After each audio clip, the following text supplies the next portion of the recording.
9 डिसेंबर 2024 बीडच्या मस्साजोगचे सरपंच संतोष देशमुख यांना रिंगण घालून आरोपी लाथाबुक्क्यांनी, फायटरनी, गॅस पाईपनी, लोखंडी रॉडने मारत होते।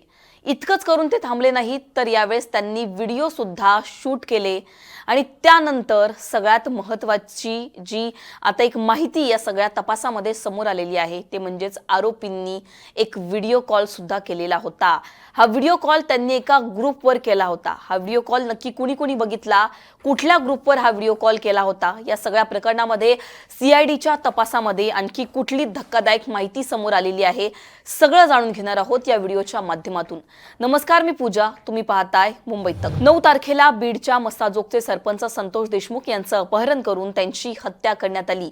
ही हत्या का करण्यात आली तर 6 तारखेला अवादा कंपनीच्या गेटवर सुदर्शन घुले आणि त्याच्या काही सहकाऱ्यांनी एका वॉचमॅनला जे आहे ते धमकी दिली होती, त्याला मारहाण केली होती आणि त्यानंतर या सगळ्या प्रकरणाची दखल घेऊन सरपंच संतोष देशमुख यांनी मध्यस्थी करत या सगळ्या आरोपींना चोप दिला। यावेळी प्रतीक घुले या सगळ्या आरोपींमध्ये जो एक आरोपी आहे त्याचा बर्थडे होता, त्याचा वाढदिवस होता आणि त्याचाच राग मनात धरून हा सगळा व्हिडिओ व्हायरल झाला। या आरोपींना मारतानाचा या व्हिडिओचा राग मनात धरून, व्हायरल व्हिडिओचा राग मनात धरून या आरोपींनी संतोष देशमुखांच्या हत्येचा कट रचला।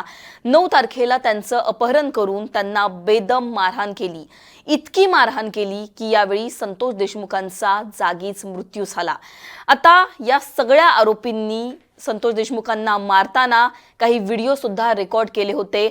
हे जे व्हिडिओ रेकॉर्ड केले होते ते सीआयडीच्या तपासामध्ये समोर आलेले आहे। सीआयडीला काळ्या रंगाच्या स्कॉर्पिओमध्ये 2 मोबाईल सापडलेले होते आणि त्या 2 मोबाईलमध्ये एक जो मोबाईल होता सुदर्शन घुलेचा, त्याच्या मोबाईलमध्ये हे व्हिडिओ संतोष देशमुखांना मारहाण करतानाचे व्हिडिओ सीआयडीला पोलीस तपासामध्ये सापडलेले होते। आता जर आपण बघितलं तर आणखीन एक धक्कादायक माहिती याच्यामध्ये समोर आलेली आहे ती म्हणजेच मारहाण करताना, संतोष देशमुखांना मारहाण करताना मोकारपंथी नावाच्या एका ग्रुपवर प्रतीक घुले याने व्हिडिओ कॉल केलेला होता आणि हा व्हिडिओ कॉल 16 ते 18 वयोगटातील 6 जणांनी पाहिलेला होता। संतोष देशमुखांना मारहाण करताना हे 6 जण जे की 16 ते 18 वयोगटातील होते, हे त्या मोकारपंथी ग्रुपचे सदस्य होते।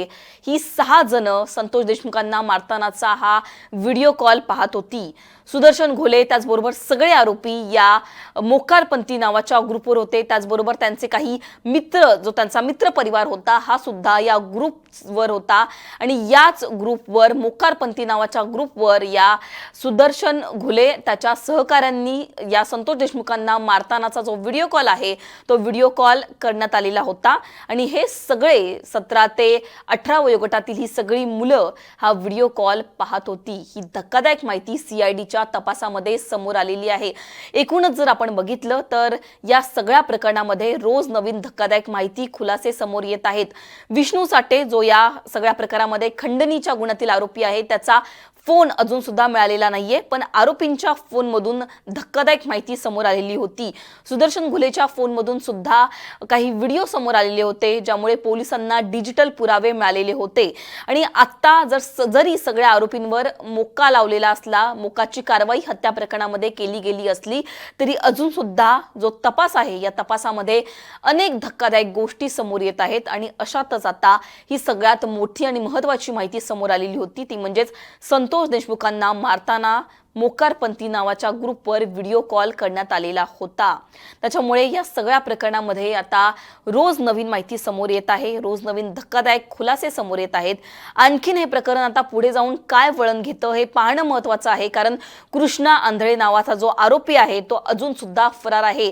कृष्णा आंधळे हा जेव्हा संतोष देशमुखांची हत्या झाली त्याच्या आधी सुद्धा फरार होता। हा संतोष देशमुखांची हत्या करून त्यानंतर परत एकदा फरार झाला। त्याच्यामुळे अजून सुद्धा कृष्णा आंधळेचा शोध घ्यायला पोलिसांना यश मिळालेलं नाहीये।